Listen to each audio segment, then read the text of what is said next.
Hello, good morning, everyone. Welcome to Sunrise Daily today. I'm Chamberlain Uso. Good morning. I'm Ayo Makinde. Welcome to the show.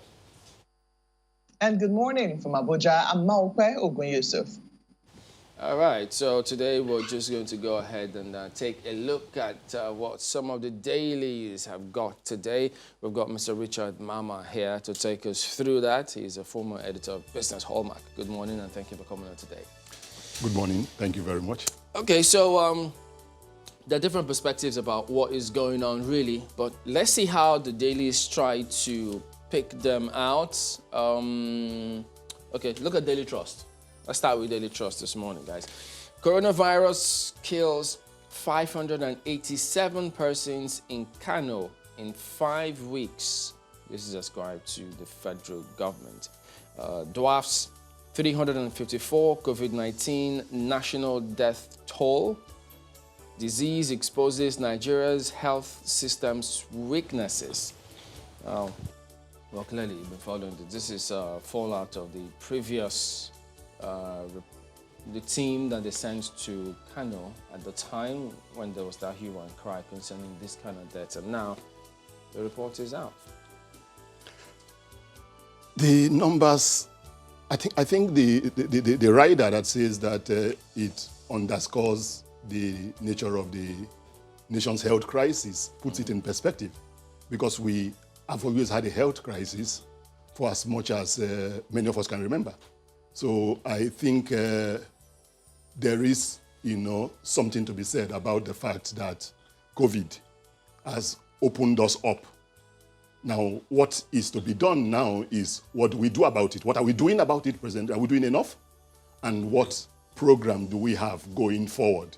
I think that's where we are. But would you say that we were in denial of the effect in Kano in particular? Because 587, way above the national figures. In one state is really something, troubling.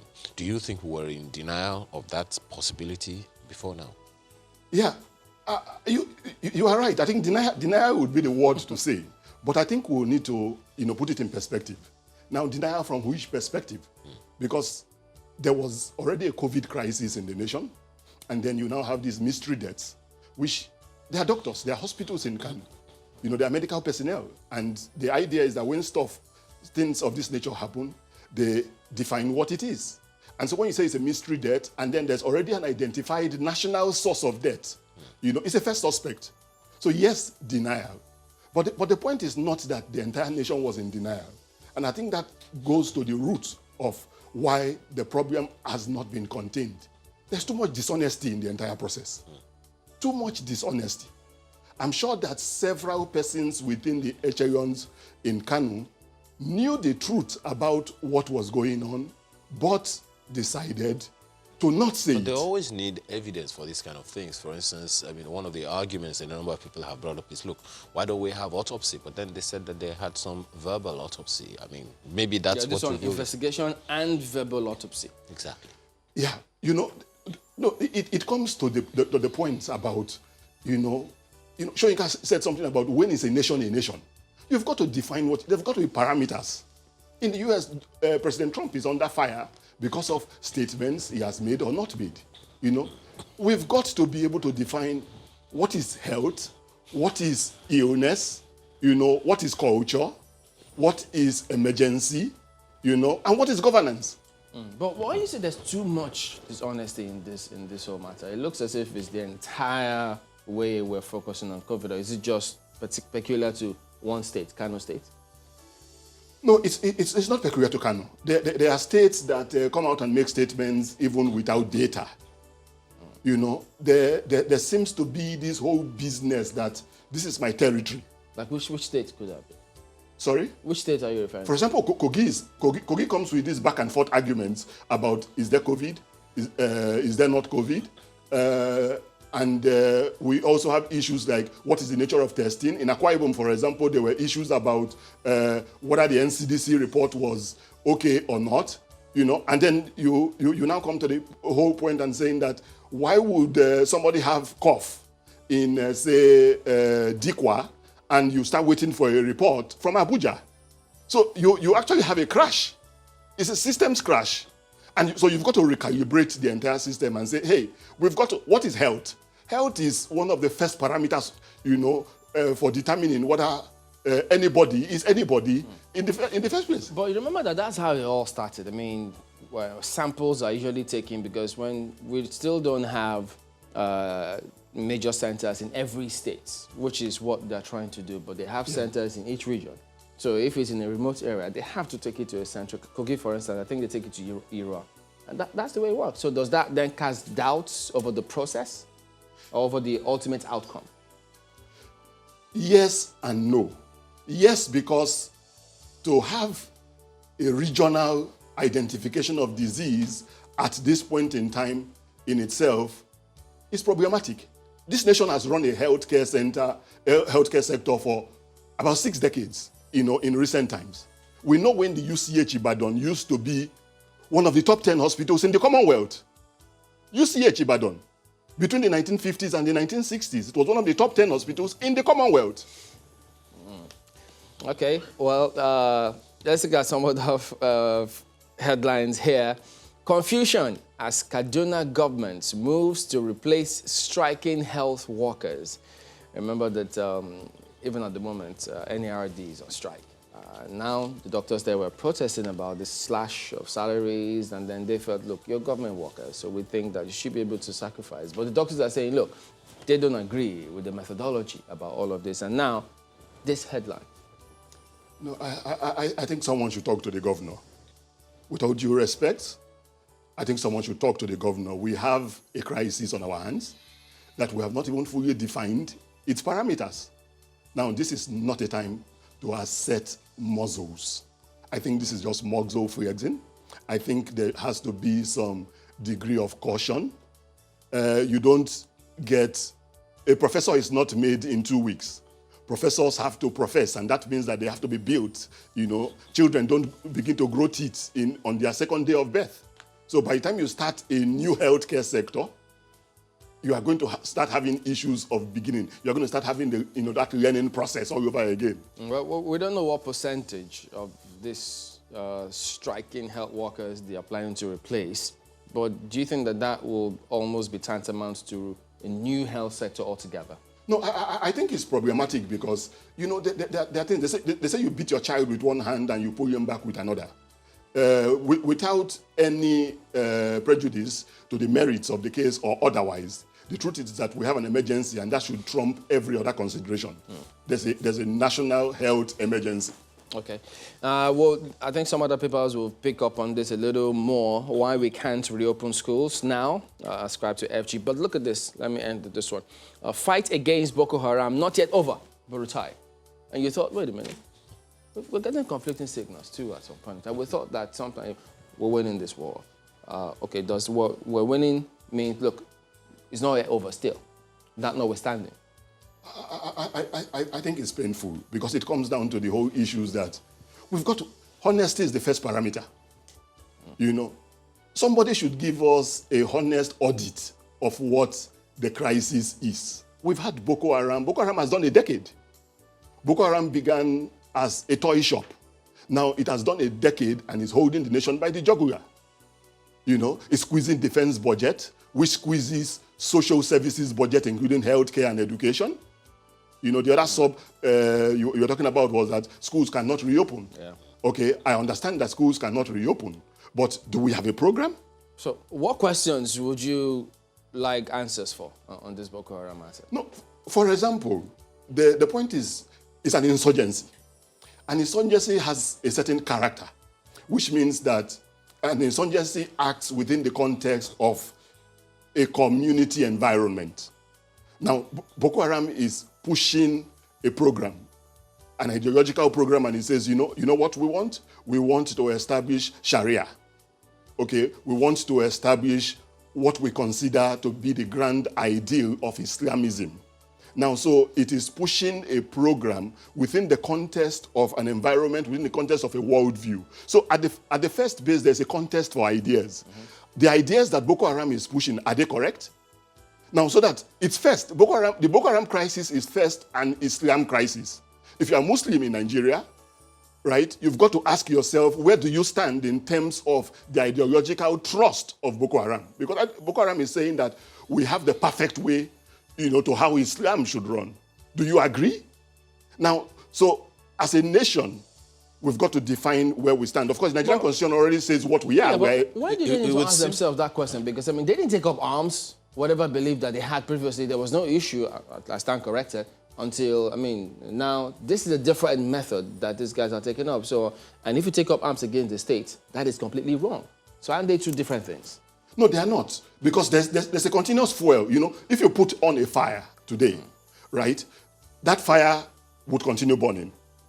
But that fire has to be fueled, whether it is the wildfires of Australia or wherever. It has to be fueled. Boko Haram is being fueled.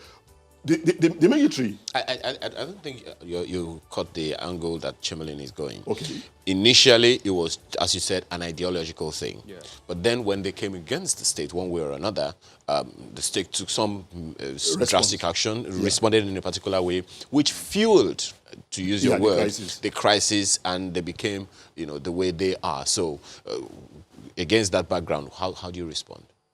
Yeah, it's that, okay, now they have become the shape that they are. But the shape that they are is not static. Okay. Because Boko Haram has to have personnel. There has to be a continuous flow of personnel. There has to be a continuous flow of resources. Which has to be as a result of resources. Okay, we'll come to that some other time, hopefully. The Nigerian Tribune is next and leads with schools reopening. FG meets WAEC, NECO, NAPTEB. Well, you may want to find out what are the conversations that they are having. Pages 2, 3, 5, and 30 have all the details. 60% of 979 Kano mysterious deaths due to COVID-19, according to the federal government. Reps demand report on 83 billion naira approved by presidency for PTF. The figures seem to keep changing. 22 billion, 28 billion, 83 billion. Are you comfortable with the arrangement? I am not. I think at the end of the day, we would need to, determine exactly what's gone on in terms of the finances, While the questions have been asked, I think the core focus should always remain the fact that we need to be able to bring this crisis under control. Okay. But I think it is messy. But is it too early to begin to ask questions? No. I think they should go simultaneously. The audit system should go simultaneously, and because before we check and find out that there's nothing left to deal with the issues, as it were. So I think they should go simultaneously. Okay. Other sub-headlines there: Abia government NDDC workers test positive. Akeredolu laments rapid rise in cases in Ondo. Edo records 5 new deaths. That's on the front page of the Nigerian Tribune. So much to pick right there. But then the angle of schools reopening, WAEC is speaking to, federal government is speaking to WAEC, NECO, and NAPTEB to see the possibility of reopening. Of course, the PTF had said that sometime in the course of the month they will begin that conversation. What would you like to see before schools reopen? Yeah, I think there are costs, either way. We're counting health costs, but there are also costs, to lives. The emotions of the children that are involved, and even the fact of their continuous growth. If children are not growing, then they are not growing. So I think what has to be done is that they've got to check the methodology. For example, when you talk about WAEC, WAEC is done by senior secondary 3 students, right? That number is not the sum total of all the students in school. I think it's possible to work on, say, stage 1 framework. How do these children come in under social distancing conditions? To evolve some kind of system. Yes, there's got to be some system. Okay. There's got to be some structured system. But then this might interest you. Buhari delays gazetting of Executive Order 10, granting autonomy to state legislature and judiciary. There's a meeting going on back and forth now. NGF, I think some of them met, they met with the chief of staff. Chief of staff yesterday, After having their own meeting, the NGF. Yes. No, it's the whole point. They say due process makes sense better than any other thing. Don't cut corners. There's a constitutional process. I'm sure that if the National Assembly had taken it through process, taking this whole through process, and then you've gone on to signing the bill and all that, you will not need a whole lot of the exerting of pressure. because what it's looking at now is that it's looking like top down. The federal government is reining in everybody. But that's on the one hand, in terms of the process. Yeah. But what about the subject matter identified? How do we solve that? Because, I mean, for them to come up with this executive order 10, it means it's a problem that needs to be addressed. There is a problem that needs to be addressed. Indeed, there's a myriad of problems that need to be addressed. And these problems have to be addressed in a structural sense. Oh. I think we do need, because you are dealing with this, you are dealing with that, you are dealing with that. Well, the question many people may want to ask you is, look, this is a constitutional matter. Why legislate over it anyway? But we'll come to that some other time. Mark, where it's up to you now. Thank you, Ayo. Let's quickly look at The Guardian here. You see on the front page, illegal gold mining rips Nigeria of forex revenue. That's the lit story there. Nation's gold dominates Dubai market. I don't know who's speaking, but there's an abbreviation there, NMGS. How illegal mining paralyzes agricultural activities. Chinese engaging in illicit price competition, says the man. That's the Manufacturers Association of Nigeria. I think you find out the details on page 6. But what do you make of this particular headline? Okay, the report on illegal gold mining, it's something that I think we've got to be able to put in context. You have governance, and then you have mining. I think the bulk of mining is under, the federal government's purview.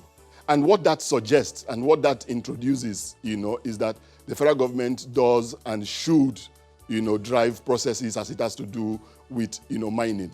But, the federal government hangs there somewhere in the air. When you wake up in the morning, you don't see the federal government at your bus stop. You meet, the first tier of government you find is perhaps your councillor. And then you go on now to maybe the local government, people, and then you go to the states and all that. But before you get to the federal government, you've passed through many sources. I think if... Want to be shocked and enlightened on this, if I wake up and see federal government on my doorstep, have they come to take over my house? No, once you see the federal government, you've seen the FBI. But that's where it is. I think, we made mistakes as a nation about the 1963 thereabout, when we began to upscale and downscale processes of governance, for whatever reasons and for whatever purposes, which would be, a wider debate. But the point is that one-on-one, people should communicate. There should be enough trust at every level of the system. Okay. And so this whole business of mining resources being domiciled in the federal government is at the root of the problem. Because what then happens is that if the federal government does not have boots on ground, as in many of the mining sites, what then happens is that local authorities and non-state actors take advantage of it, and drive schemes that will not pass through process. Okay. And so the nation continues precisely to what we're seeing. That's precisely what we're seeing in a number of states now, where this illegal gold mining is driving conflict and in some instances diseases. We won't forget that some time ago we did see lead poisoning in parts of Zamfara. And then right now, just a few months ago, there was a ban on illegal mining by the federal government because it's fueling the conflict in some parts of Zamfara, even Katsina and some other places, because what the bandits are after is how to control the resources that are in the ground. But let's look at this one. It says we are investing to dismantle Nigeria. IPOB wants presidency. Only yesterday, the presidency had come out to say that IPOB was spending about $85,000 a month, monies that they couldn't trace, to wage war on the Nigerian state, saying that they were hiding under the guise of the federal government persecuting Christians. But today, IPOB is responding. It says we are investing to dismantle Nigeria. IPOB wants presidency. Members predict fresh manhunt as Ohaneze cautions federal government on backlash. What do you make of this particular story? I think we have to be careful as a nation. We have to be careful in terms of processes. Engagement is superior, to shouting across the wall or, exerting, authority, in a sense that may not result in, fixing the problems. We just talked about Boko Haram and how the nation has continued to bleed for about a decade or more. I think we should be careful in terms of how we do things. I think we should find all measures of engagement. The group called IPOB has been making statements and have been pushing its own positions over time. Notably in the southeast of Nigeria, there are issues that have to be contained. The southeast is an asset to Nigeria. We know a number of the things that they bring to the table.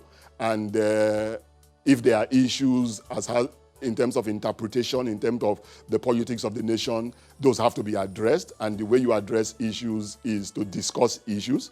I think that we should not push too many segments to the brink. The nation is in too much of a brink at this moment. My own response would be a word of caution. We have to be careful, we have to be careful, and we have to be careful. On all sides, there should be a reining in. I know that we had crisis with the Niger Delta region, and the nation worked together some kind of process that came into schemes like amnesty, and all that. Nigeria, from inception, has been a difficult basket. And it's important to underscore the fact that when you have this complex, variegated basket in that sense, you would not tire of discussions. I'm going to have to jump in so that we can just take one more before we go. Look at Vanguard. Edo, confusion, drama trail legal tussle for APC ticket. A host of riders they've got here. Journalists barred as Obaseki, Oshiomhole camps claim contrary decisions. Court adjourns suit to June 11. Furore as Oshiomhole relocates party secretariat. APC displays credentials of 6 aspirants. Says Obaseki had 3 O-level credits. Afegwa backs PDP's Ogbede Hama. Obaseki okays Ogbemudia Stadium for PDP primaries. And what a handful this is. Edo is on the spot. And it's needless. I'm extremely disappointed about what is going on in Edo, the genesis, and the fact that there's not been enough brinksmanship, to pull back, And I think it's important that all actors in the process should see the bigger picture. There is a contest to pick a governor in the next few weeks, and that contest constitutionally has to go on. But all of this heat, is needless. But when they bar journalists, there will always be contradictory decisions that they claim. So sometimes you wonder why these things happen. And but that was how. No, but if you have nothing to hide, why would you be barring journalists? I mean, it's a constitutional role that they play. So why did well? That's what happens, and that's why you have this one. But let me take Mr. and Mrs. before we go to the back page, if we can. Mrs. is asking Mr., what would you like to eat, darling? And Mr. says, pounded yam. And Mrs. said, pounded yam? Sounds too pandemic. Make another choice. Oh, boy. You have a lot of stories on the back page. So, part of which is Cristiano gives up on Napoli move for Osimhen. So, he's a man in demand. Hot property now. Amakachi Wantigado back to Super Eagles. So that's Vanguard this morning, guys. A very quick one, a quick look at the leadership newspaper. Aftermath of eased lockdown. Majority of Nigerians still at risk of COVID-19 infection. FG warns and has a number of riders. There's 600 mystery deaths in Kano linked to COVID-19, among other subheads right there. We've spoken largely at this one. But then maybe very, very quickly, if you can cover this in 10, 20 seconds, the fact that majority of Nigerians are still at risk, and from the way people conduct themselves, what do you see? It's serious. It's serious. We will need to find a way around this. There's got to be a whole lot of sensitization. There's got to be a whole lot of more engagement. All right. And there's got to be quite some more honesty and rigor in the entire process. So there you go. Good place to live with. Richard Mama, former editor of Business Hallmark. Thank you for coming on this morning. We're back in a moment. Stay with us.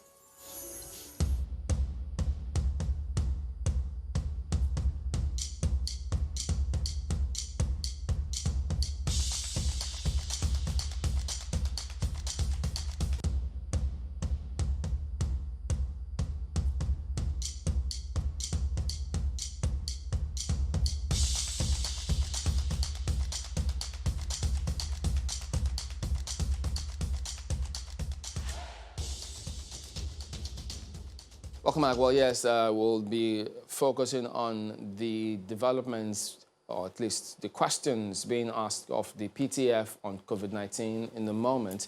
But it's also important to note that, well, you did hear the results. The team that was sent to Kano did return and they gave their report. And as you also might have caught, if you did see the opening sequence where they spoke about a combination of investigation and verbal autopsy, made them arrive at that conclusion that 50 to 60% of those over 500 cases were linked to COVID-19. You know, what's troubling about that is, you know, we had conversations about this, Chamberlain, you remember, and we asked anyone who could, you know, give us some feedback, some reliable information about what could have happened in COVID. You remember that, was it COVID Cup they called it in Kano that time when they, those guys, you know, went to, And this is a market in Kano anyway. This is a market in Kano, and this is definitely, you know, COVID time, you know, COVID time. And we see that kind of scenario in different other states. In different in terms other of states. the market structure. But in terms of Kano now, there was a lot of distrust or even disbelief about the whole idea of COVID-19, even while the whole thing was on. Before COVID, before Kano got its first case, and even after, and so many other things that have happened as a result of that one. So it is very, very troubling. I mean, on the one hand, we were having pockets of reports. On the other hand, we were seeing mysterious deaths. That's what it was called at that time, mysterious deaths. And it traversed from Kano to a number of other states in the north. And the things we kept hearing was that this kind of thing happens occasionally from time to time at certain times of the year. When there is an epidemic on our hands, a pandemic at that, on our hands, shouldn't it be the first thing that we do to suspect that rather than, you know, because if people continue to believe that it didn't exist, they will throw caution to the wind and they will Well, continue you know, to go the thing about that business. is you'll always have those kinds of people. Yes. You always will have them, but it is what the authorities do and what other people do that will have a huge impact. In many cases, ripple effects in moving forward. So if the messaging is a little bit confusing, well, yes, it's new. They're still studying things, and so you see that kind of a staggered or staccato kind of information dissemination. Isn't the fact that it is strange, it's new, and it's undefined, isn't that the reason we should even be a lot more cautious? Science is based on data.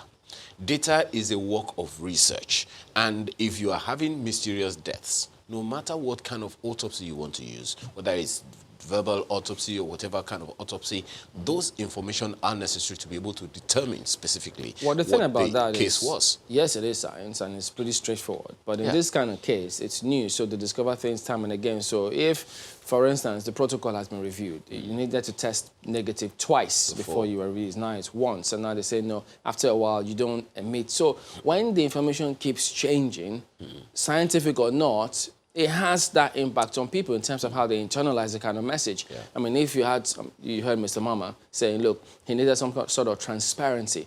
So to them, they needed consistency in the messaging, saying that this is what it is, so stick with it. Yes, it's changing time and again, but does it catch up? Do people catch up with that change as quick as they disseminate it? And do they disseminate it as fast as possible? That's a big question. That's a very, very big question that you have asked there. Look at that's the football team that we're talking about in the thick of the pandemic, you know. They even called it COVID Cup. I mean, that's to tell you how disdainful, so to speak, the people were in Kano at the time. So it began in Kano, and it also happened in pockets of states. So if this is the report that the federal government has come up with from Kano, then it goes to reason that the same investigation should be carried out in other states of the north where there were strange or mysterious deaths. As I remember we also looked at this, and then much later, it came into question that, listen, how we communicate the message or what we want is very important. Yes, the economics is a different chapter entirely, but who do they use? It was much later they then said, okay, listen, we're going to in order to get across to people, such as, people like this, inclusive, traditional rulers, that messaging, the opinion leaders in those areas who can influence their decisions in those cases, will have to come in here. So I agree with you. I mean, what I would say about this kind of thing. For me, it is not just about giving out information to people. It's making sure that they get the information the way we intend for them to get it. What's the purpose of an exam in a class? You sit for exams. You sit for classes. Then you take the exams to be sure that the lessons you have been taught in class, you understand. So they mark you based on your level of understanding. If it's 87%, that means you understand 87% of what you've been taught. If it's 20%, that means you don't understand it well enough. You have understand it just 20% of the way, so you repeat the class. So that is why we need to continually reiterate that information to people. Reiterate the information to people in a way that the people can understand and own. The PTF COVID-19 has said, then this phase we are, the responsibility is in the hands of the people. We have to take responsibility. Have we even seen the responsibility to take? Well, for this kind of cases, the challenge we face as a developing country is, look, it was difficult to lock down for so long without, number one, deploying adequate tests and then ensuring that the economics of this is taken care of. The National Assembly, the House of Reps, came up with 2 bills. Has it seen the light? Has it gotten to the Senate for them to concur as well? Clearly, the answer is no. Different states, even though they fell short of saying, look, we can't afford to lock down for so long. That is a challenge by itself. Yeah. So how do they... it's something... Having identified these problems, though, importantly, too, is what are we doing about it? Should this scenario present itself again? That's a tough one. Even the PTF COVID-19, I'm not sure how they would even want to consider or begin to look at it. Don't forget, the number one problem of the messaging is that of distrust. The distrust didn't start now. It started decades ago, where people will hear one thing from government and it doesn't sound like what the people want to hear. So you tell people one thing, they see other things happening. Definitely, we have built distrust over the years. So for people to believe government, it's going to take a lot more than messaging. It has to be, this behavioral change thing has to be seen and not just heard. So are people seeing that in the first place? We're talking about the federal government. People have cited examples of states. The fellow we spoke with yesterday who recovered from COVID-19, you know how he eulogized, how he praised the federal government and the state. He doesn't even care who it was that treated him. Yeah. It was the federal government, it was the state government. They are doing a fantastic job as far as he is concerned. People need to see that. Well, while we're all of this, considering what to do, how to move forward, the members of the House of Reps did ask questions of the Presidential Task Force on COVID-19. So they want to see some things. So I just thought, whoa, wait a minute, new information coming through from there. So let's get across to Honorable Oluwale, who is the Chairman House Committee on Public Accounts. He joins us this morning from our Abuja studios. Good morning, and thank you for joining us today on the program. But while all of this was going on, then questions are being asked of the Presidential Task Force on COVID-19, and many wonder, whoa, what informed this in the first place? Did you suspect something was going wrong? Come again? What informed this questioning of the PTF on COVID-19 in the first place? Well, the Constitution gave powers to the Auditor General of the Federation to conduct periodic checks on the activities of MDAs. Aside the annual auditing of their financial records. And from my experience, we find out that by the time their reports or findings get to the Parliament, most of the actors may have retired or even some dead.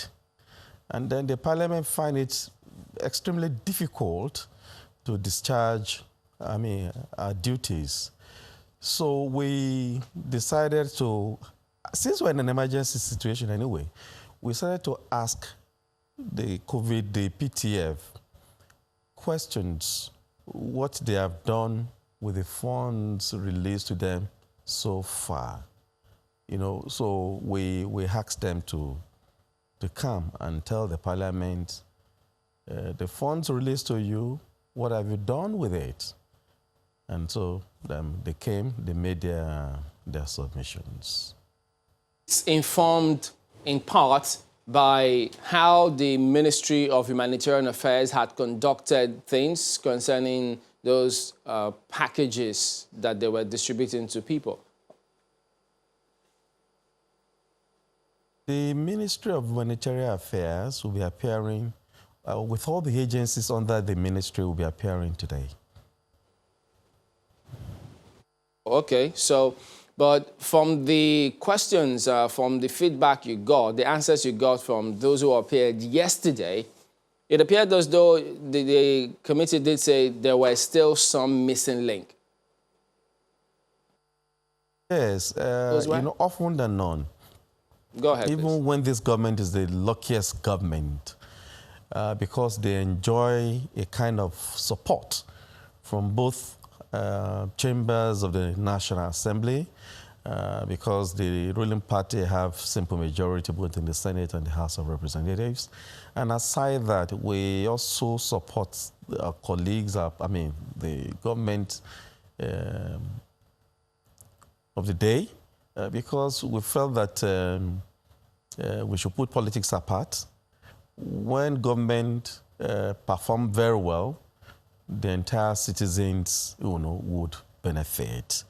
And so, we decided to, work somebody that you work and you pass the person, and at the end of the day, you have to wait for the person. There's an adage in Yoruba land that if you pass somebody you should work with, and then have to start waiting for the person ahead, then a lot of things will be wasted. So we decided to walk along, particularly under this pandemic situation. It's a new thing.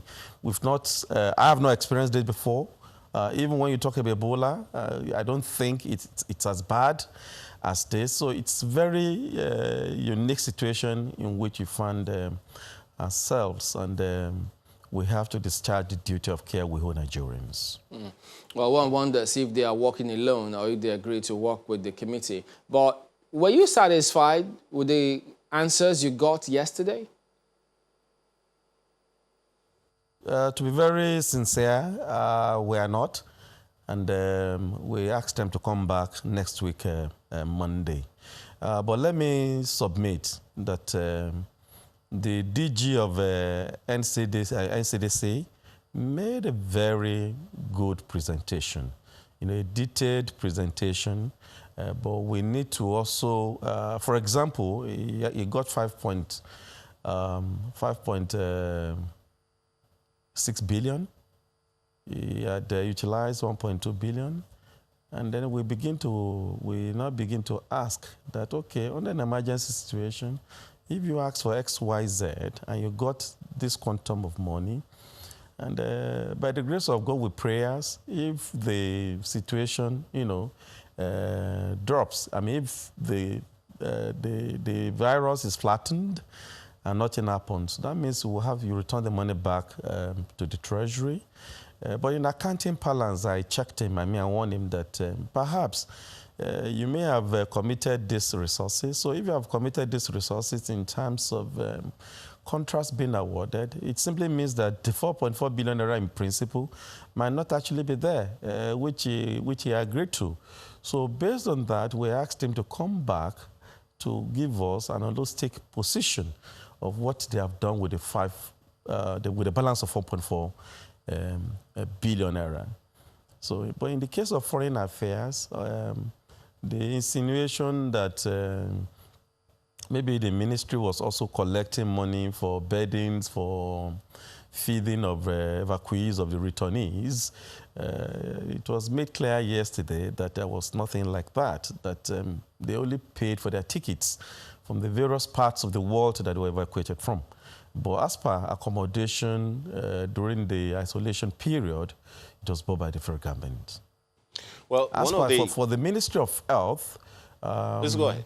They are also coming back because the PAMSEC came without any detailed submission. Some of our colleagues were wondering why the ministers were not there. But you see, we drew their attention to provision of Section 20 of Public Procurement Act that made the permanent secretary the chief accounting officers of the various ministries. And that section of the law states clearly that it shall be immaterial whether the PAMSEC, delegates a person or group of persons. In case of any infraction, the PAMSEC will be personally liable. So there's no point wasting our time waiting for any minister to come and talk to us. So the person we had business with is the chief accounting officer, and they were all present. Well, we'll take a break now, but just before then, when was the money appropriated by the National Assembly for COVID-19? Well, like when we passed the 2020 budget, there was nothing, COVID-19 was not in sight, nobody was aware, so there wasn't any line item appropriated for COVID-19. We understand that there was a supplementary budget. I thought there was a supplementary budget of sorts that the Minister of Finance was supposed to present. Was that approved? I thought that was in line with COVID-19. Yes, we have that before us. It came in form of a review of the 2020 budget, which I can assure you, maybe today or Thursday, that it will see the light of the day. Okay, just give us a few more minutes. We'll be back and wrap up this in just a moment. Stay with us.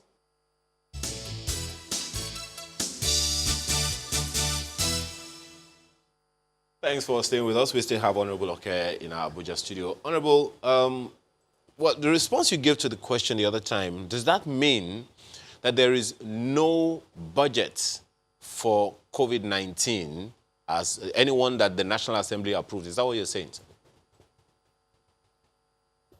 What I said was that when Mr. President laid 2020 budget estimates in 2019, there wasn't anything like COVID-19 pandemic. So nobody anticipated that, so it didn't feature in the approved 2020 budget. But when we had the emergency situation, there were expenditure decisions made by the executive. Of course, they have the window, the law is very flexible. They have the window to do so, and they can actually come back to the parliament, to seek approval, ratification, and which I believe they engaged, the leadership of the parliament engaged them. You can say that during the lockdown, our leaders were meeting virtually every day with the members of the executive, the finance minister, the health minister, and all that. So thereafter, we also had a very bad experience regarding the price of the crude oil, which formed the major, if not about 90% of our source of earning in the budget.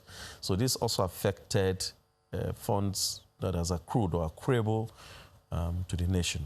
So the Minister of Finance, constantly briefed the Parliament about the financial situation. You can also see that there were plans to borrow externally and also internally to finance the budget. All these things were put together under a committee headed by a Vice President on the executive arm.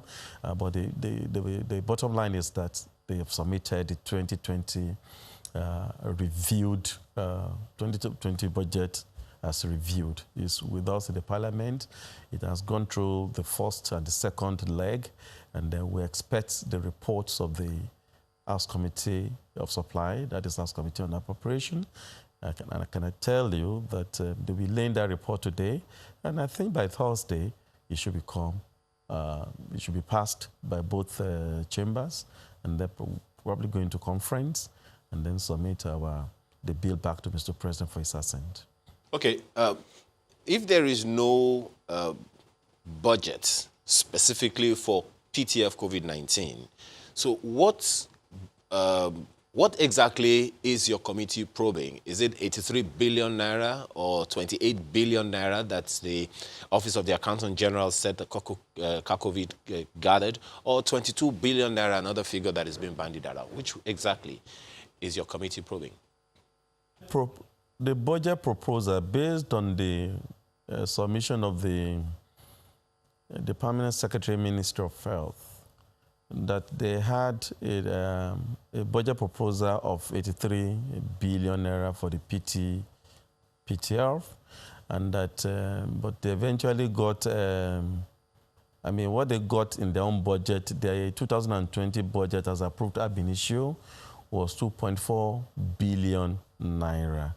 And that he, being an experienced permanent secretary, refused to wire the money for other purposes until he has gotten the consent of the parliament, which is in order, But we are under an emergency situation. But one thing we shouldn't forget is that there were donations. There were donations that we had from corporate bodies, from individuals and all that, even from World Health Organization. So we are looking at, okay, we have been very careful about all these donations we're hearing about. What is this? Where are the money? What is happening to them? And we shouldn't forget that when Nigeria receives donation, it does not belong to the federal government alone. It belongs to all the 3 tiers of government. And so it should undergo the normal, appropriation window pursuant to Section 8081. So, and I think the federal government is complying with that.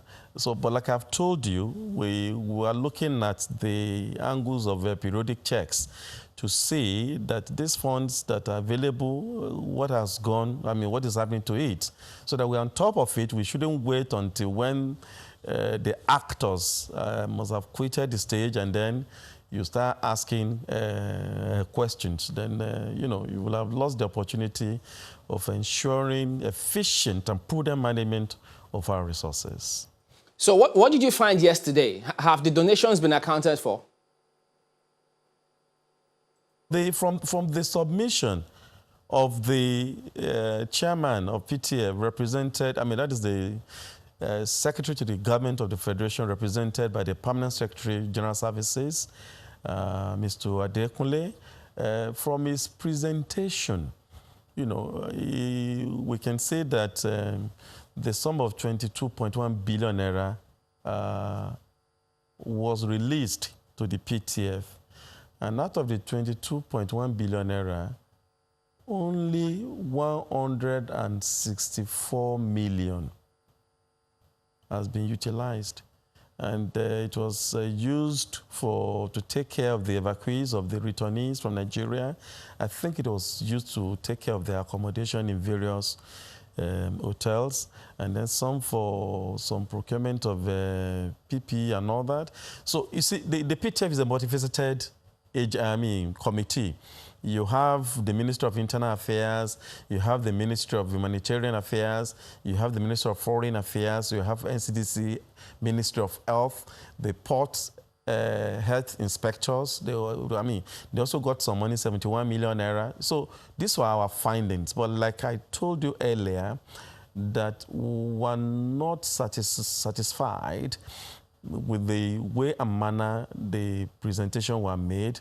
Some of them were orals, and you can't change. We wanted a written submission because you can't change the content of written documents by oral narration. I must give this to the DG of the Nigerian Center for Disease Control. His presentation was handsome as himself. He looks very handsome. His presentation was also very handsome. So, but the devils is usually in the details. So we asked them to give supporting documents so that we can validate their claims in their submission. Well, that's a very fine place to put in this question. You've mentioned a number of figures: 71 million, 164 million, 83 billion, 21 point something billion. I don't know if you can give us a specific figure as to how much exactly your committee is probing in total. See, the one probe, when you say probe, that word should be used carefully. At this stage, we are not probing. At this stage, we are not probing. Honorable, just one moment, just one moment, just one moment. I understand. Just one moment. I understand that the word probe has different meanings, but the word probe in English language just means simply to ask questions, and it's in the context that I'm asking. So, what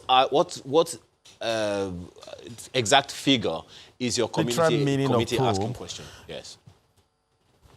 You see, the government, whether you're a member of the executive or the legislature or the judiciary, we're all Nigerians. The three arms of government is under the same government. So we must, synergize. So what we are looking at for now is that we are taking notes from them. We want to know what has happened to the funds that you have collected. Audit work is post-mortem. Okay, you've collected X, Y, Z. What have you done with the money? It is through this engagement that we discover that, yes, XYZ sum of money has been released to the PTF, and PTF has also given the money to some of the ministries, agencies that are working under the PTF. And so what have you done with the money? And they began to explain to us. Until and except we have the final document we asked them to come with, on the 15th of this month, which is next week, Monday, the only gentleman we didn't see yesterday and that we were worried about was the Accountant General, who should have given us his own position so that we can, we can now check the submission, the opinion of the other ministries and agencies that appeared yesterday. We're not happy about it, and we made a resolution, and then before the end of yesterday, after we had adjourned, I think the auditor, the Accountant General of the Federation, brought his submission. So we would take his submission along with our findings from the submission made by PTF, and then if we see any wrongdoing, then your position as per probing may commence. Probing is not a friendly, it's not as if it's alien to us, but it's not as friendly as people should expect. And you only do so when you have actually perceived wrongdoing. But by calling them, I can assure you, even if there's an element, if there's going to be any wrongdoing, it will be nipped in the bud, because the Parliament is up and doing.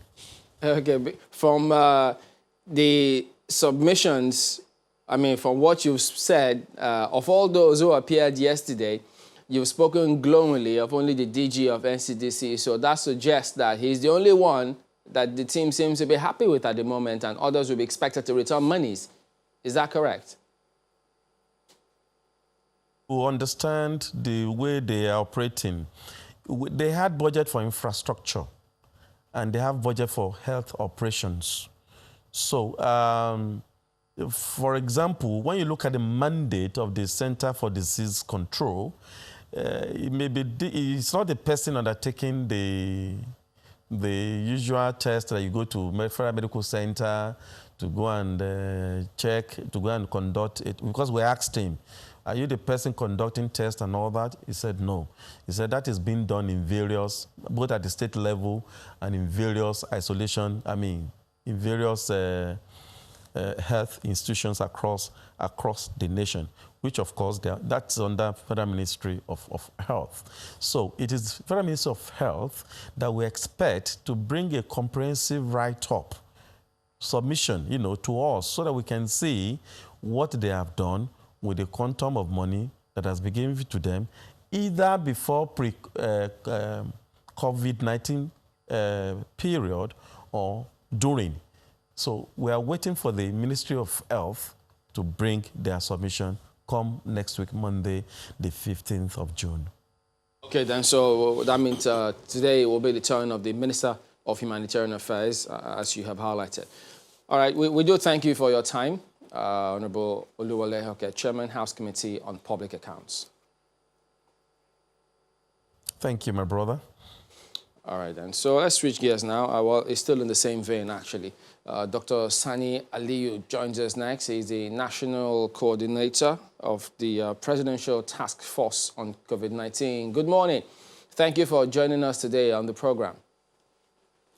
Well, we just heard from the Chairman of House Committee on Public Accounts on this particular matter.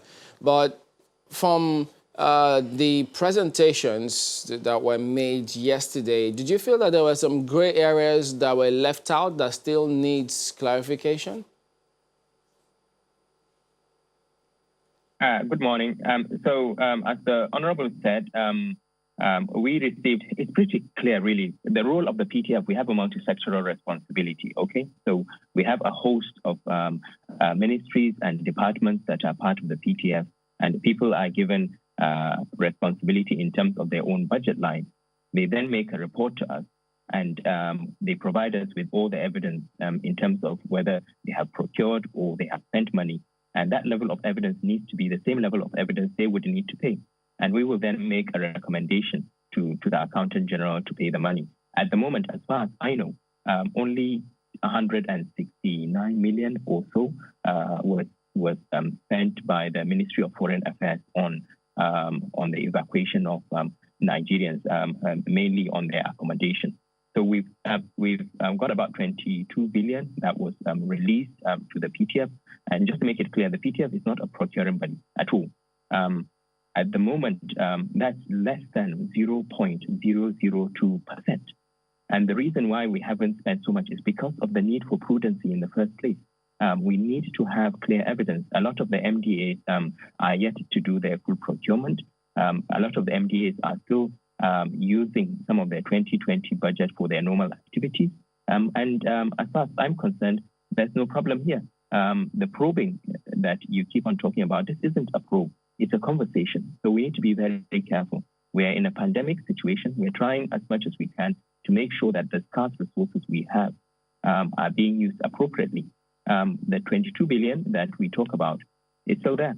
It's still there. It's still with the Accountant General. And as far as we are concerned in the PTF, we'll make sure that whatever funds are provided to the PTF for the purpose of the COVID pandemic are used judiciously. But more importantly, we will pay if there's evidence and if it's very clear that the right thing has been done.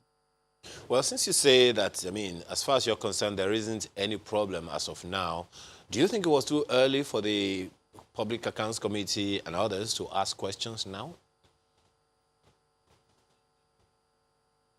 Well, it's relatively fairly early days, but then that's their responsibility.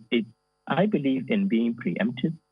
Yes, it's a good thing that the conversation is being held now so that we can work together to make sure that the money is spent appropriately. So, for instance, we had a meeting with the Auditor General of the Federation, and I have a meeting with them this morning in my office later on. And the pure purpose is we want somebody from the Auditor General's office to embed within the PTF so that to make sure that every payment request that comes in is appropriately checked before payment is done, a prepayment audit. And that's one of the ways to ensure that checks are done in the system and that any money that is being paid for a purpose that it's supposed to have been spent for. So yes, to spend only 0.002% of the money that has been released so far suggests that we're still very much in the early phase. But as Honorable Wale Oke said, we're working together. At the end of the day, what we want is to make sure that the pandemic we've gotten on top of the pandemic as soon as possible. But the money that is being given to the PTF couldn't be used any more judiciously. We are fairly strict in our rules. We make sure that the budget lines are very clear to the ministries, and we tell them to make sure that they do the right thing. And once they do the right thing and they have all the evidence, all the receipts, etc., of course, we will recommend to the Accountant General. The money doesn't sit with us; it still sits with the government. It's just that it has been made available. And just to clarify from the private sector side, because there's a lot of noise in the background, COVID is not part of the government budget system. This is a private sector arrangement. They have their money. I think they have 30-something billion or so. They will spend the money based on their own arrangements. The only thing that we can do is we can influence them to say, look, we need PPE over there, or can you set us an isolation facility over there? But the money doesn't come to us, and we are not responsible for the money at all, okay? Does the PTF COVID-19 have any supervisory role on any funds that doesn't come directly to your committee as far as this COVID-19 tackling is concerned?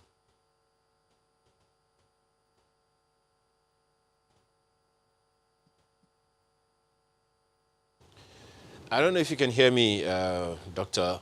Does your committee, PTF COVID-19, the committee you coordinate, does that committee have any supervisory role on all funds that have to do with COVID-19, the tackling of COVID-19 in Nigeria, including the one that you mentioned, the COVID funds? Any supervisory role at all, any oversight role? No, we don't. We don't. So there are several funding streams. We've got the UN single basket system, of which we are on the board. The Honorable Minister of Health and myself are on the board of the UN single basket. We also have COVID, as I said. We have the NMPC downstream or upstream sector, and a host of other voluntary organizations. Our only role in these cases is to help them take the decisions as to what they should spend their money on. We can advise them, but we don't have a supervisory role at all. The money will not come to us. The only money that is outside the normal budget system that eventually comes to government is about 850 million, which were donations that were made directly through commercial banks, and they go to the CBN. They are mopped up.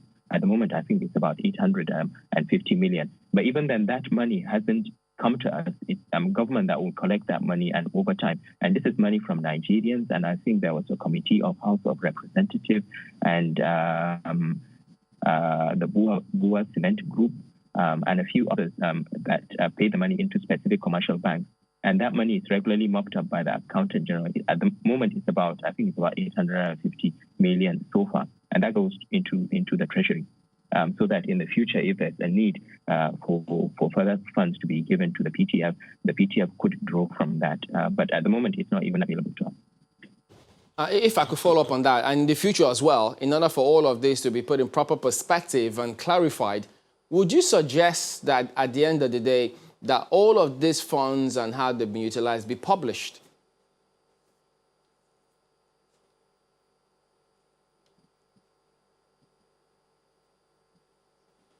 I'm asking Dr. Aliyu that at the end of the day, and in order to put all of this in perspective and take away any spotlight unnecessarily, would you encourage or support that the funds being utilized for COVID-19 be published? Well, of course, this is part of the normal budgeting process. Remember, as I said, the PTF is a multi-sectoral body. The money still goes to those MDAs. It's part of the normal budgeting system. The National Assembly will appropriate it. The money will go to those.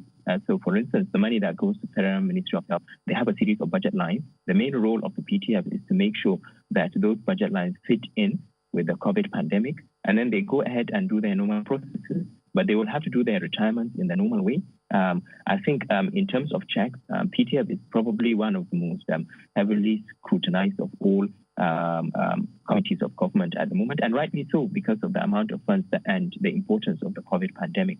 But it's important, I think it's extremely important for the public to realize that the funds that are coming to us are appropriated to the relevant MDAs. We have a supervisory role where a start and finish task group. At the moment, we have a lifespan of 6 months, unless it's extended. There is a need for us to provide a final report when we finish. We are already in the process of preparing a midterm report. We've only spent 0.002% of the 22 billion that's been released so far, and we have clear-cut plans, including plans to strengthen the health system over the next few months, so that when the pandemic goes away, the health system will be in a much better state to respond. But at the moment, I don't think that's an issue. But as I said, it's great that the Public Accounts Committee are engaging with us. We already have people within the financial side, both from the Ministry of Finance and the Auditor General and the Accountant General's Office, that are working with us. And we will only spend money if it is absolutely necessary, if it is relevant to the COVID response, and if we have clear evidence that that money has been judiciously allocated and used. We will then recommend for the payment. It's not a problem. Well, Dr. Ali, I mean, speaking of which, now that you've spoken about the health sector should be better at the end of the day, shouldn't we be looking to have, could it be maybe national hospital standard facility in different regions of the country, or shouldn't we have at least standardized world-class facility, having identified the challenge that the health sector is facing at the end of this period? So you're quite right. In fact, the bulk of the money that's going to health is there's a plan for us to have a 40 or 45-bed isolation and treatment facility built in every federal teaching hospital or federal medical center in every state. We also have a plan for a 10-bed ICU linked to the isolation and treatment center. There's a plan to strengthen the molecular labs across the country. And there's a plan to test, I think, 4.1 million Nigerians, of which about 1 million test kits will be bought on by the federal government. So most of these funds will be used really to strengthen the health system in the long term rather than in the short term. What we are interested in is to make sure that there is a very strong legacy left post-pandemic. At the moment, the operational side of COVID is being supported not only by the federal government, but also by our other partners and the state government. The bulk of the operational spending, in fact, comes from the state governments, because they are the ones responsible for running the rapid response teams, the state emergency operating centers. They are the ones that are responsible for contact tracing. We just provide them with the kits when it comes to the laboratory tests, but they pay for the normal day-to-day running of the labs. And the NCDC has only 2 labs, as far as I know, that they are in charge of directly. So yes, this is an opportunity for the country to make sure that our health system is strengthened, and to make sure that we have moving forward future pandemics, or even things like Lassa, for instance, or Ebola, God forbid, we will be in a much better state to manage this.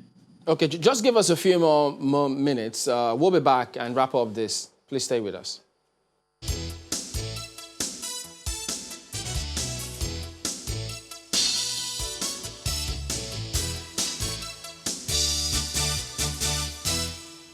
All right, welcome back. As we wind down with Dr. Sani Aliyu, National Coordinator of the Presidential Task Force on COVID-19. Could you speak to this new evacuation protocol, which we understand you say that Nigerians have got to test negative before they're before they're allowed to board? Is that right? Because some other countries, whether you're negative or positive, as long as you're a national of that country, they bring you back. Well, so the policy we introduced, which I spoke about, yes. Okay, Dr. Ali, just a moment. Let's just try and reconnect. Let's start that again. I started that because it's just the audio there was coming in muffled. So, yes, he'll be speaking to that in just a moment, though. It's not possible to say that sound can have COVID, because that's the way, if you remember the way our guest spoke yesterday. But, you know, the issue that we just raised now is actually quite germane, because, you know, it's part of what we discussed earlier about the distrust and all of that. You know, people want to see how government takes care of its own. You know, how well we take care of our own is actually an image, because, you know, there's that general plastic opinion that many people have. As far as they are concerned, Nigeria doesn't care about me. Why should I care? You know, you go to many embassies, many high commissions all over the world. The kind of reports that we get, they are not really very, very... But, you know, they've evacuated, they brought back different batches. From different parts of the world. There's Saudi Arabia, there's London, New York. But, Dr. Ali, well, I'll just, let me just rephrase that. Speak to us about that new evacuation protocol. Why is it that, I mean, correct us if we're wrong, that Nigerians have got to test negative before they're allowed to board, to be brought back? Because in some other countries, I mean, from the ones we know, whether you're negative or positive, you should come back home if they want to. So let me just clarify. So there are countries that do test pre-boarding. India, for instance, does pre-test boarding. Yes, I agree for some of the European countries, you do not test before boarding, but when you arrive, you are isolated for a period of time, so like the UK. So there are mixed methods. What we are trying to do as a country is, we know in terms of the level of our epidemic, we are currently in a degree of community transmission, but there's still a lot more COVID outside Nigeria than there is within Nigeria. We're trying as much as we can to make sure that we minimize the risk of importation of COVID into Nigeria, while at the same time making it as easy as possible for us to clear the 4,000 plus Nigerians that are currently outside the country. In fact, the figure could be as much as 7,000. In the past, the main limitations we've had in terms of the flight has to do with the arrangement for accommodation by government. It's very expensive. Even the rich countries cannot afford to bring a large number of people in, put them in hotels for 14 days, feed them, look after them for the 14 days. The amount of money that we have been given estimates of through the Foreign Affairs in terms of how much we cost, I can build 4 to 5 isolation and treatment facilities. So we've got to make the best judicious use of our public resources. And this is why we said there are 2 conditions when you apply. One is that you should make sure that you have a COVID PCR test done, and this needs to be done within a 2-week period for it to be valid.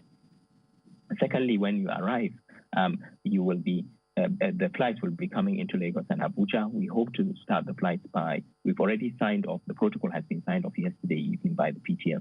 So flights can actually come in as soon as they are ready.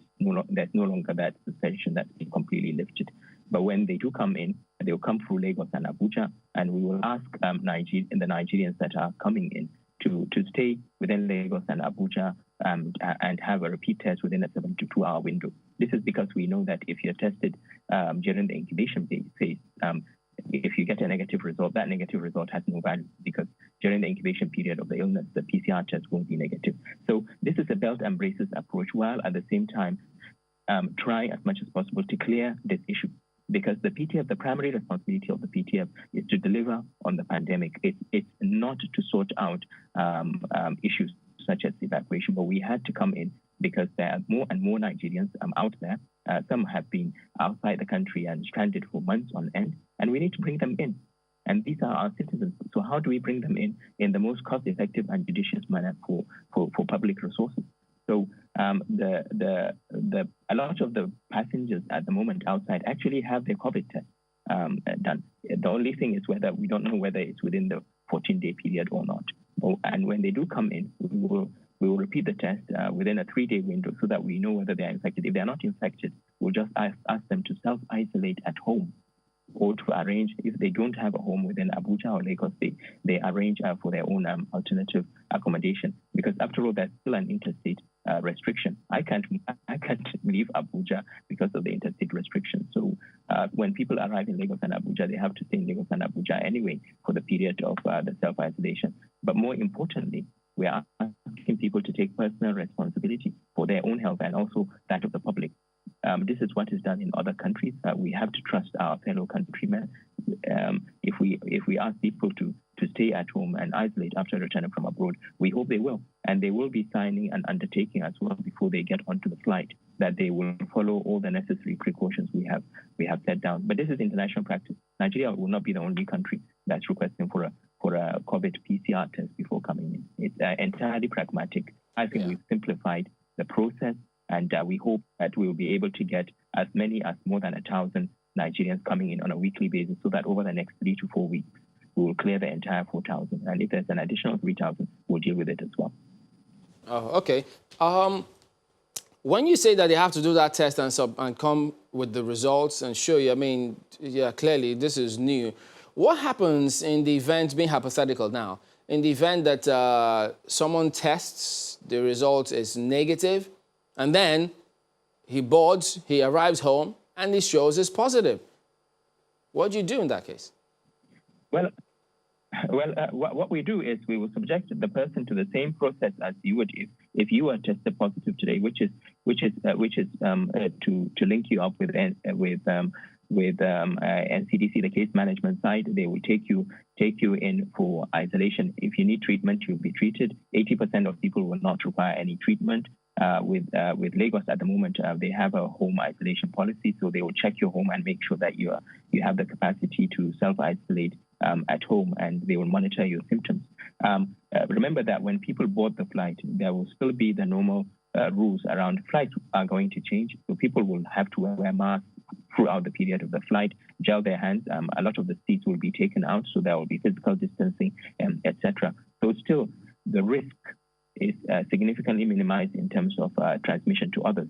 What we have noticed is the highest risk of transmission actually has to do with deportees because of the way they are bunched together for a prolonged period in the same environment before they are transported over to Nigeria. But for normal visitors, the risk of transmission is very low if you put all these mitigating circumstances. For infection control, what you try to do is to mitigate the risk. It's very difficult to eliminate the risk altogether. But we are fairly confident if you have a PCR test done before you board and you come in and you have a PCR test done within 72 hours and you're negative, it could happen, but it's very unlikely that you subsequently develop symptoms unless you picked up COVID while in Nigeria.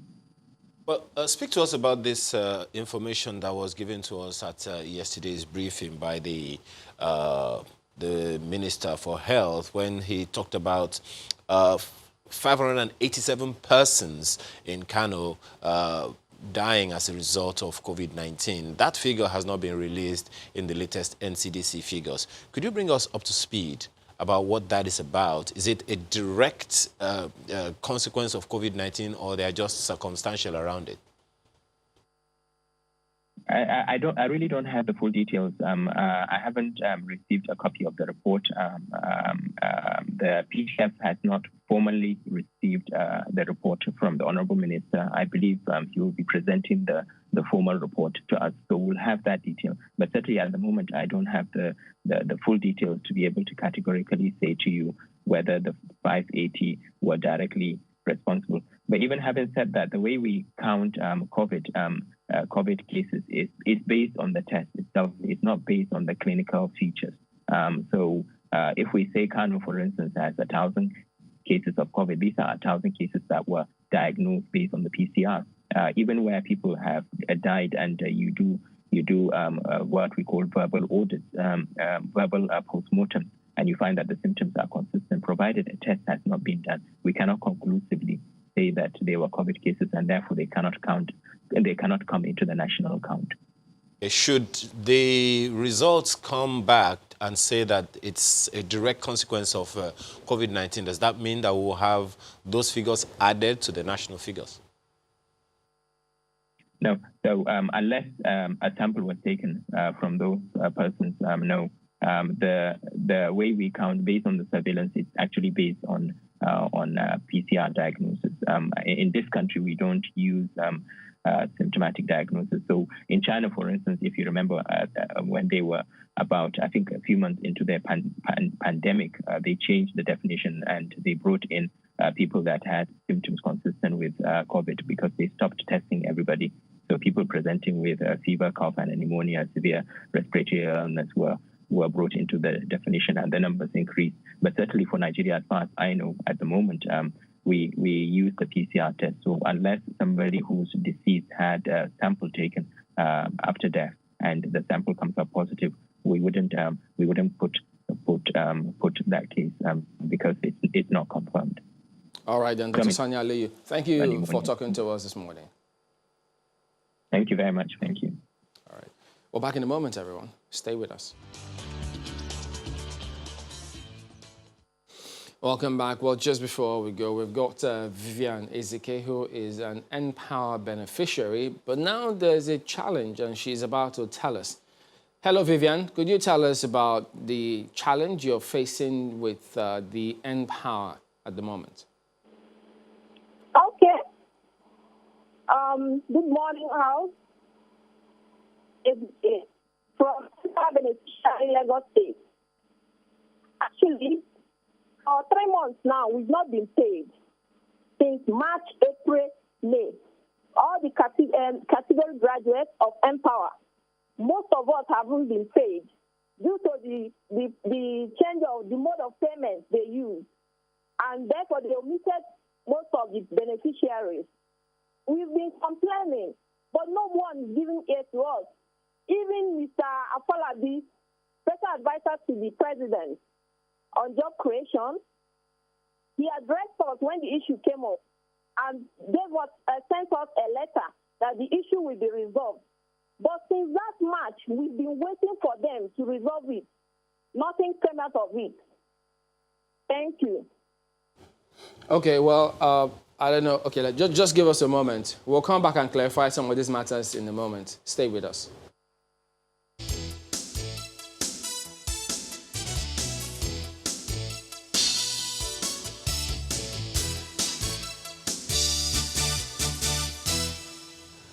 Well, a quick one, Vivian. The last time we checked, we understand that Mr. Afolabi may have left the NPAR, but the information we also have is that the minister says that even though there was some delay in the Give Me platform that you mentioned, the new platform, the new payment platform, there was a problem. But she said, I can now confirm, that an official statement says that I can now confirm that all NPAR beneficiaries from batch A and B have been paid their April stipends. Are you a member of one of these batches, A and B? Yes, I'm batch B. Batch B, and you have not been paid? Yes, since March, we are many, like over 80,000 beneficiaries. Intentionally omitted. Intentionally omitted. Is there any reason for that? Yes, because we forwarded our claims and even they sent us our details for verification of the affected beneficiaries, of which we did claim. But they keep posting us and telling us that the payment will be made soon. Since 3 months, how soon? Soon can even be next year. Who knows? So do you know anybody in batch B who's been paid? Yes, I know most of my colleagues were paid. But now you say there are about 80,000 of you that have not been paid. Yes, we have pretended the figures from the Empower group we are into Facebook and Twitter. So across the 36 states, we now came up that we are over 80,000 that have not been paid. Is this a problem of verification of your payment details, your BVN, your account numbers, and all of that? Are those things up to date? Because we also understand that if you have challenges with your payment, maybe it's because those details are not fine. Well, none of these is the problem. None of this has never been the problem because they told us that while updating or collecting their data, they had an issue that omitted most of the empowers. So they now gave us assurance that they will pay us while paying the stipend. But we waited for them. They paid those they paid before. So we have to raise an eyebrow that this is no longer funny. For 3 months you can't stay without any money, especially this global period. All right. So what do you hope to achieve anytime soon? What you said you spoke with Mr. Afolabi. Mr. Afolabi has since moved on. Is there anyone else you can talk to or you are talking to right now at NPAR? No, we don't have any other person. I went to my focal person because in all 36 states, we have focal persons that represent us. So when we went there, they told us that there's no point that Abuja people are the ones to rectify this, that there's no point submitting anything here, but it won't be useful for them. But we should channel our problem to NPAR, humanitarian affairs. Send our details like they instructed to their email. And we've done that. Yes, there's no positive response. We've been tagging them on Twitter, posting, but no, they are not responding. In their house, we will say this is the answer they have been giving us for 3 good months. Well, your concerns are genuine. I'm pretty sure that the NPAR authorities are right now on the matter and will ensure that they fine-tune all of this to ensure that the needful is really done. We'll have to thank you very much, Vivian, Ezike, and NPower beneficiaries for talking to us this morning. You're welcome, sir. Thank you. Okay, so yes, I did speak to Falabi Mokede, who he mentioned that is yesterday actually, but I did ask permission. Can I announce you've left? Yes, he says yes. So he has left the NPower, so he's no longer with NPower. He says, well, that's the backstory. But, you know, there's a format, the procedure that they had previously before now. So what's going on with this? Why aren't the payments done? But interestingly, we did hear Honorable Oluwole say the ministry will be appearing today. Hopefully. So if there are about 80,000 of them who have not been paid, that's a significant figure. they need to definitely a what's going on with all of those, and say they say it's across the country. 80,000. So is there a problem? Why did they move from where they were before? Is it any better now? Should they consider moving it back? What was the format of payment before? Why was it jettisoned, if at all it was jettisoned? How much are they being owed? How much should they be paid? So hopefully all of those matters will be addressed when the ministry does appear before the House committee today. Well, that is the show today, guys, isn't it? Any comments? Yes, that's it. Just a question from Imoesi on Twitter. It says, if all these monies were available, why the initial cry from PTF? I remember a time Boa Group had to personally donate about 300 million to support the PTF. I'm a bit confused here, and he asked that. Look, he said he's asking you that he's a bit confused. Or maybe, but if he asked me, he's a bit you confused. can go to. Who am I going to ask? Well, you can go to our YouTube channel to listen to that conversation again, and just to be sure that those things, those concerns you have been cleared. Otherwise, just as you said, you can just as well mention Dr. Sani Aliyu on Twitter. I'm pretty sure he'll be able to respond to you. And we'll still get calls that, look, the ministry detailed information detailed DSTV or I think it was NBC. Yeah. Ensure Nigerian channels are there for people to watch during COVID. But that wasn't. Subscription or no subscription. So we don't know if they moved on. Anyway, that's the show today. Thank you all for watching. We'll see you again tomorrow. And of course, you can send your comments to us. We will always appreciate it. I'm Chamberlain, so. I'm Ayo Makinde. Have a wonderful day, and please keep safe. Well, indeed. Well, we still see a lot of comments here. Please do keep them coming in. As the producer has promised, we will be taking more of them tomorrow. Thank you. I'm Yusuf. Do take care.